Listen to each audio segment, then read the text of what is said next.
Hey. G'day guys, how are you? G'day Mike, how are you? Good to see you, Ben. Welcome. Welcome you. to the suburb of Waterways, and what a magical place to be. Just as we normally do, we just do an interview. Hopefully we might do a couple of parts because Mike's got a great story. But one of the questions people always ask me is what kind of people join this business, and if you're already in multi-level marketing business, why would you join ours?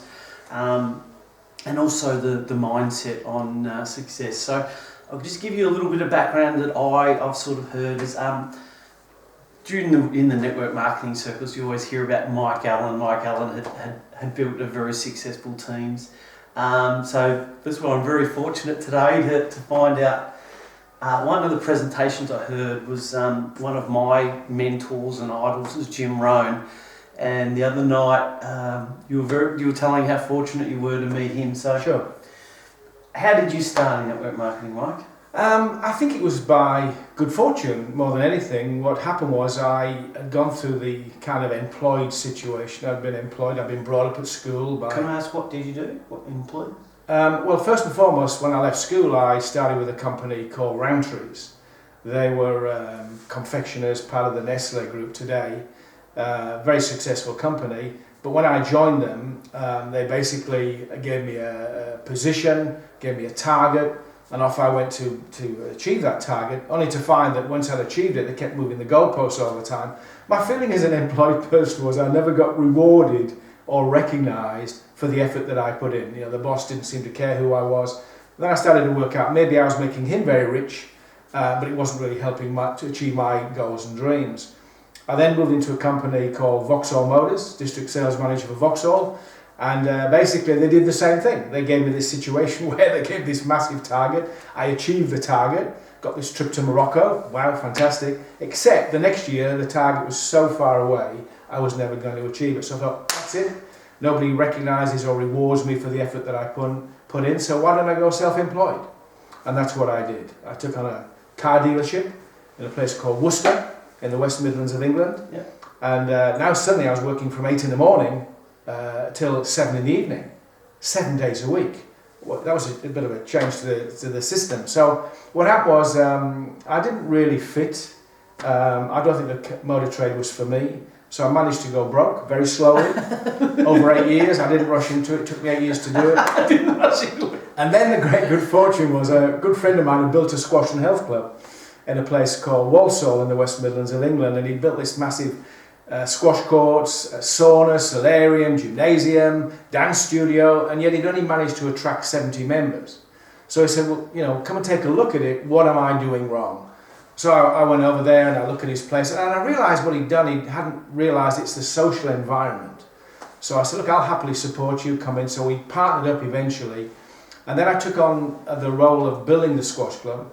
We took it from 70 members to 800 members over a period of about 4 years. But the challenge was I was now working from 9 in the morning till midnight, 7 days a week, 363 days a year.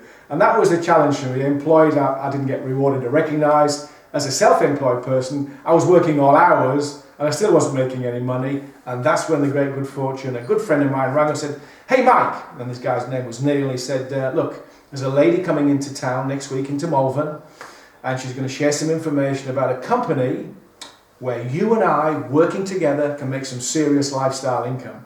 And I thought, wow, that was an attraction to me because there had to be something else out there. Mm-hmm. And that was my first introduction to a business system, to understand how potentially we could work together and build a lifestyle income. And that first event, my very first opportunity meeting, didn't go very well. Okay.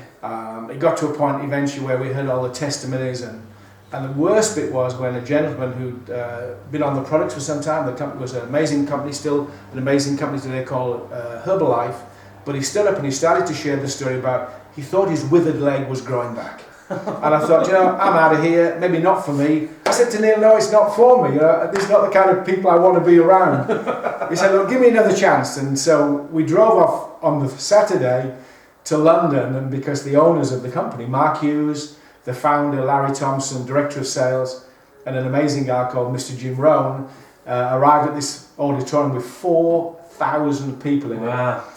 I was being tested because as we arrived at the auditorium, what happened was there was people giving out free newspapers. And the headline in the free newspaper read, Herbal Death. And I thought, what happened to Herbal Life? But Herbal Death was because some gentleman of probably 97 years of age had passed away whilst on the products. Unbelievable. So we went into the auditorium and I sat and made copious notes. And then Jim Rohn uttered those immortal words that changed my entire thinking. He said, look, if you want things to change, you've got to change. If you want things to get better, you've got to get better. And I thought, that sounds like taking responsibility. So from that day to this has been my industry. I had the great good fortune to introduce Mr. Jim Rohn as keynote speaker. Oh, wow. I was at an event, another company, one of my top companies I've been involved with called Manatech. They had a manifest, which was in the Dallas Convention Center. And there was about 10,000 people. And over 2 days, I co-hosted the event. And then the keynote speaker was Mr. Jim Rohn. Wow. I remember meeting him in the green room saying, hey, Mr. Rohn, you're the reason I do what I do. Yeah. I thought, that sounds a bit corny, but look, he's such an incredible guy. He's no longer with us, but the late, great Mr. Jim Rohn was the reason I do what I do. Yeah. We always recommend the law of sowing and reaping. So That's right. One of the just all-time classics. Yeah. So tell me, how did you end up coming to Australia? Well, what happened was after we'd got involved with Herbalife, a company launched in the UK called La Rome, basically a copy perfume business. So we started up, it really took off, and the company wanted to expand. So one of the first countries they wanted to expand to was Australia. Okay. So I committed to coming over with a good friend of mine. We're here for a month, and we launched the business over here. And what happened was that whilst on the road, I met a lady, and it kind of changed my life somewhat. I decided that maybe this was the place for me. Maybe Australia was the country that I was meant to belong to. It was quite funny because in those days with La Rome, the owner's wife was kind of like a stargazer and did your horoscopes. And I remember getting my horoscope and reading that there were several cities of the world that I should be living in. And one of those cities was Melbourne. Wow. So I kind of, bought Fortunate accident. Came to live here, sold the squash club, and came here to live. And unfortunately, that particular company didn't last too long, which was a challenge. But for a couple of years, out of the 31 I've been involved in this amazing industry. I had to go back and get a job. I had to go work for a boss again. But it was meant to happen because that's where I found my beautiful bride. She came in to buy a car, made her an offer she couldn't refuse. The car's long gone, but I'm still here. Awesome. Fantastic. So, when you first, so you obviously got the track record, and as you can tell, he's such a genius because he can paint great picture stories, and you keep it very simple. Give some advice, but we're going to talk a bit how you found Jeunesse, but just give people a little bit of a nugget. Okay. When people first join, what do you suggest them to do? Well, it's interesting. Let me draw some more pictures for you, because I see any network marketing company, and particularly Jeunesse, as you get involved and you have this snowball. Let's call it the Jeunesse snowball. And the concept is you're given this task of pushing it up a hill, and when it goes over the other side of the hill, that's called residual income, and you have the lifestyle of your dreams. So in the meantime, you've got this little snowball, you start rolling it, and it gets bigger because you're going over the snow, so you need some help. So you go out and get some help, and they start pushing it. Now some of these people disappear, so you slither and slide backwards for a while, then you get more help, and you push it quicker. The more help you get, the quicker it goes. So what I realised for me was the fact that if I could get enough help quickly enough, I could get this snowball up this hill, over the other side, and it just took off on its own. And that is residual income. And for Lynn and I, we've had the last 20 years of our life living with this incredible thing called residual income. We've been able to go back to England for 10 to 12 weeks every year. If you had a job and you asked the boss for 10 to 12 weeks off every year, you may not get a polite response. So we've been able to do that. We've travelled the world purely because of that thinking of the snowball up the hill. So that's what I can. I hope you really heard that, because that was brilliant. That is one of the best explanations that's ever been told to me. And I've been in the industry a long time. That's really good. So, most people when they get started, their belief level can be quite low. They're pretty. I find they're a bit stressed out. They're up to here in debt, and they're working and everything, if anything go wrong, it will. So how do you explain to them to start pushing the snowball? I think what it is that, like, there's a traditional way of doing business, and nothing really changes over 31 years. I still suggest that we sit down, we start making the list. I always believe that for me it was that warm market that I worked on that gave us this incredible success. And nothing's changed today. The way we operate maybe slightly changes from day to day, but I think overall it's starting that warm list. It's picking up the telephone with those people sometimes, being there with them, and answering the questions that they have difficulty doing. I always say to people too, I've never ever seen anybody in 31 years of being involved in this incredible industry ever enjoy success long distance. You've got to lock yourselves into the events. Everything that happens, everything that's available, you go to it. If there's a weekly meeting, you go to the weekly meeting. If there's a training, you go to the training. If there's a webinar on a Monday night at 8:30, you belong to the webinar. You go to the trainings, you go to the events. We have conventions. Our first convention for Lynn and I was to go to Macau and see those amazing 10, 15,000 people having so much fun. Yeah. So what happens is then, I always use this expression which says, look, it changes from your head to your heart. In your head you've made a wise choice, but when you go to these events it moves from your head to your heart, and therefore once you're connected to the company you never let go, and that's been the way I've always operated. Yeah. Tell me some goodies. Tell me when you go out there and you've built the ball, snowball, a bit of momentum. Tell me, is there one special thing or something that you've bought yourself or something that you've done that you went, whoa, that was really worth it? In what do you mean by bought? Well, like some people it might be a car, or for you it might be a holiday, going, or giving money to their parent or something. Sure. Look, for me, when I talk about the kind of success we enjoy, it is the basic understanding is, what is it that you want?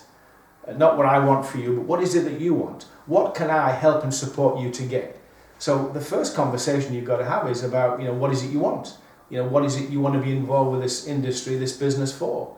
Because I can only help and support you to achieve it once I know what it is. Yeah. And then I encourage people to create that, that dream board, if you like, so that they start doing all the things that we all used to do. We go and sit in a car showroom, we go and find the car of our dreams and just go and sit in it. Mm-hmm. Go around to the show houses and wander through the show houses. It's just something that gets you so excited, that motivates you and gives you enough desire.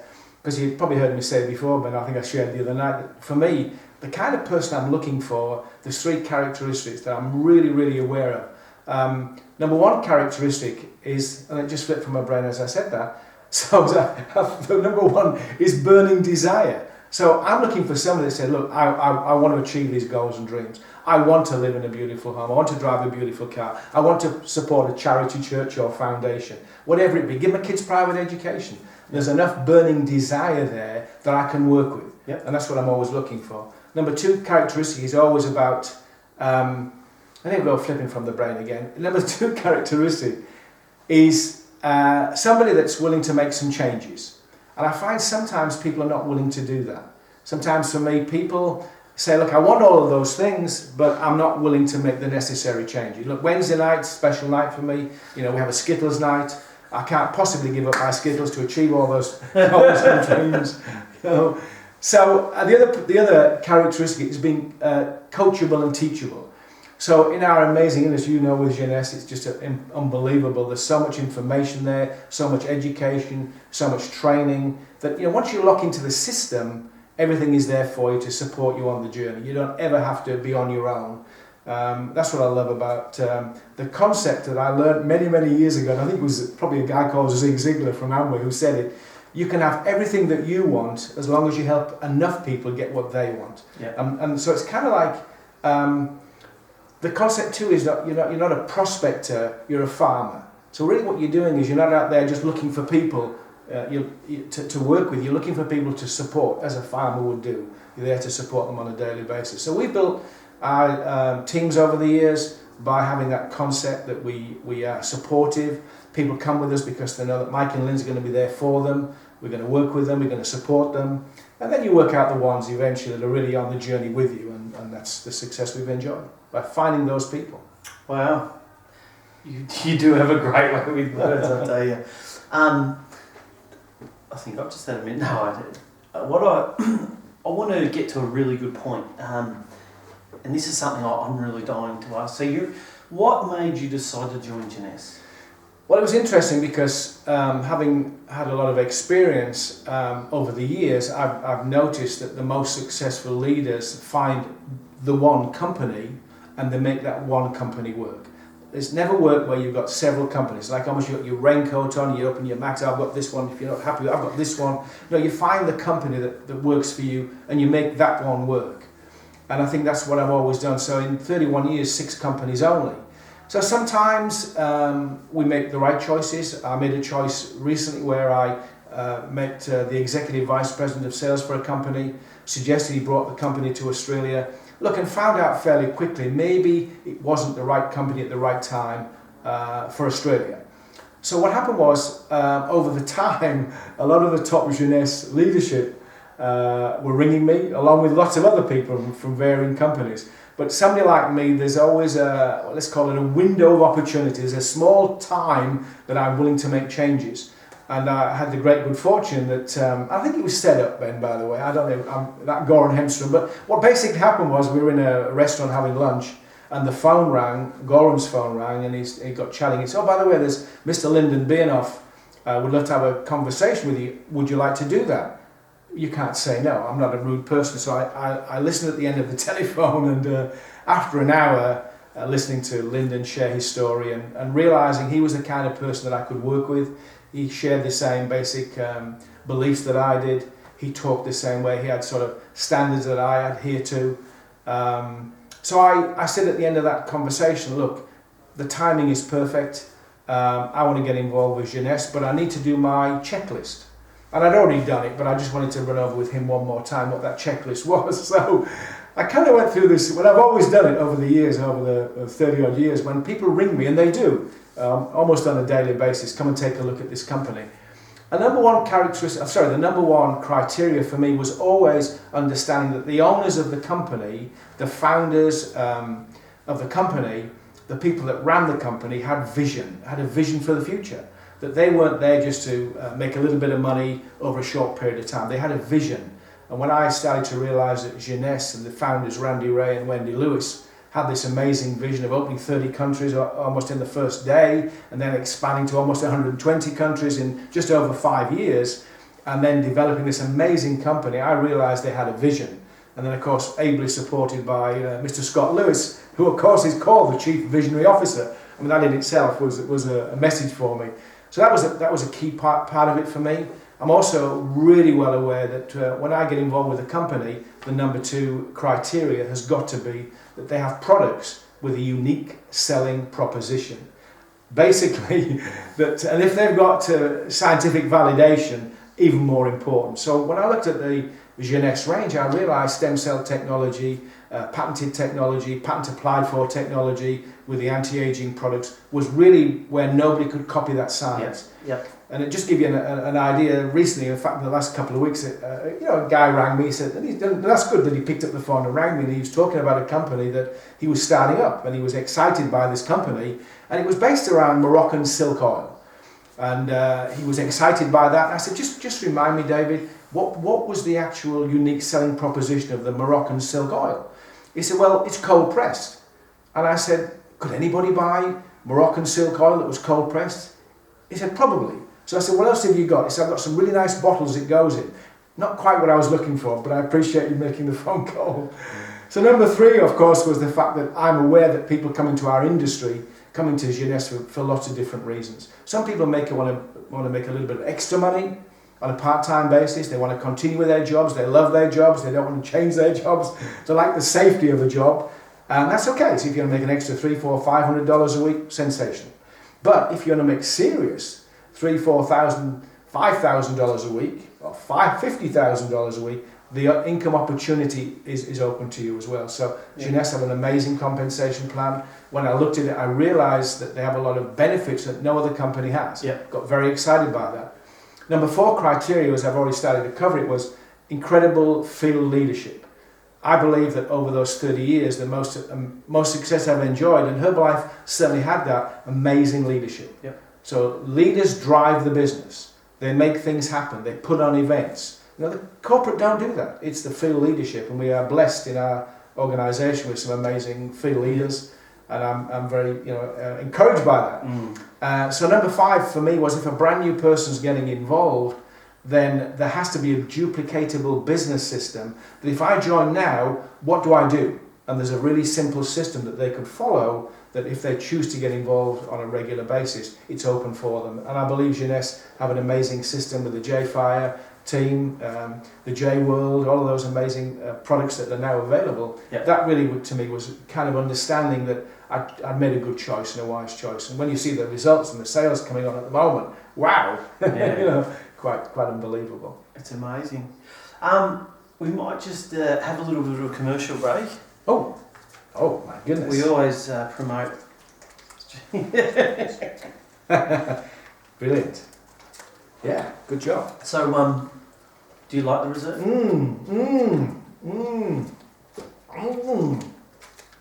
A little commercial. We have a saying, don't drink alone, it's dangerous to your wealth.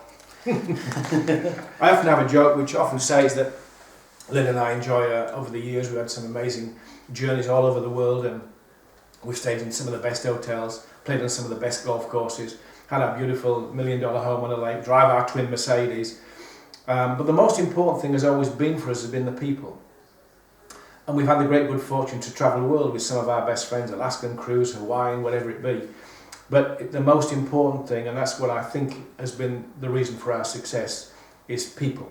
You've got to work with people, you've got to be supportive of people. A lot of people in our organisation, in this world of direct sales, network marketing, they enroll somebody and disappear.